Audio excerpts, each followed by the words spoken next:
ஹரி ஓம். இன்னும் ஃபியூ டேஸில் தீபாவளி வருது. தீபாவளி கண்டிப்பாக கொண்டாடுங்க. நம்ம கொண்டாட நம்ம மகிழ்ச்சி வர வர நமக்கு நோய் வராது. தீபாவளி அப்படின்னா தீப ஒளி, தீபங்கள் ஏற்றணும், நிறைய தீபம் ஏற்றணும். தீபம் ஏற்றி தீபாவளியை கொண்டாடணும். இப்போ பித்ருக்கள் நமக்கு வந்தாங்க, பித்ருபக்ஷத்தில் வந்து நம்மளை ஆசீர்வாதம் பண்ணாங்க. அந்த பித்ருக்கள் திரும்ப அவங்களுடைய பித்ருலோகத்துக்கு போகிறதுக்கு வழிகாட்டுறதுக்கு தான் நம்ம தீபம் ஏற்றுறோம். அந்த தீபத்தை பித்ருக்களுக்காக ஏற்றும் போது நல்லெண்ணெய் விட்டு ஏற்றணும். இப்போது மற்ற தீபம் ஏற்றும் போது சில பேர் நெய் யூஸ் பண்ணுவாங்க, இல்லை வேற ஏதாவது யூஸ் பண்ணுவாங்க. இது வந்து உங்களுடைய குருமார்கள்ட்ட கேட்டு பண்ணலாம். ஆனால் தீபாவளிக்கு ஏற்றுகிற போது நல்லெண்ணெய் விட்டு நிறைய தீபங்கள் ஏற்றணும். வீடு முழுக்க தீபம் இருக்கிற மாதிரி பாருங்கள்.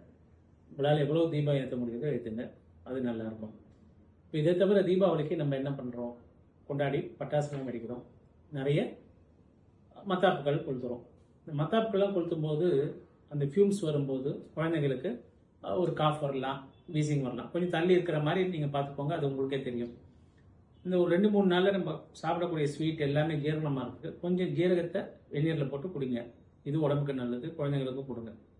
இப்போ இந்த பட்டாசு வெடிக்கிற போது என்ன ஆகும்னா, ஏற்கனவே ஒருத்தருக்கு மைக்ரைன் இருக்குன்னு வச்சுக்கோங்களேன், அவங்க வீட்டு பக்கத்தில் இருக்கிறவங்க யாருக்காவது அந்த மைக்ரைன் ஹெட்ஏக் வந்து பயங்கரமாக ஜாஸ்தியாகும். ஏன்னா சவுண்ட் அலர்ஜி இருக்கும் அவங்களுக்கு. ஒரு சின்ன கார் ஹார்ன் கேட்டால் கூட, அவங்களுக்கு வந்து ஹார்ன் பண்ணால் கூட சவுண்ட் அலர்ஜி பயங்கரமாக இருக்கும். அப்போது அது வந்து அதிகமாகாமல் பார்க்கணுன்னா நம்ம பட்டாசு வெடிக்காமல் மத்தாப்பு கொளுத்தலாம். இன்கேஸ் அந்த மாதிரி தலைவலி இருந்ததுன்னா ஹோமியோபதியில் நிறைய மெடிசன்ஸ் இருக்குது. அதில் குறிப்பாக ஜெல்சிமியம்ங்கிற ஒரு மெடிசன் கொடுப்போம், பெலடோனாங்கிற ஒரு மெடிசன் கொடுப்போம், அப்புறம் நக்ஸுவாமிக்காங்கிற மெடிசன் கொடுப்போம். இதெல்லாம் ஒருத்தர் கொடுக்கணுமா பாருங்கள்.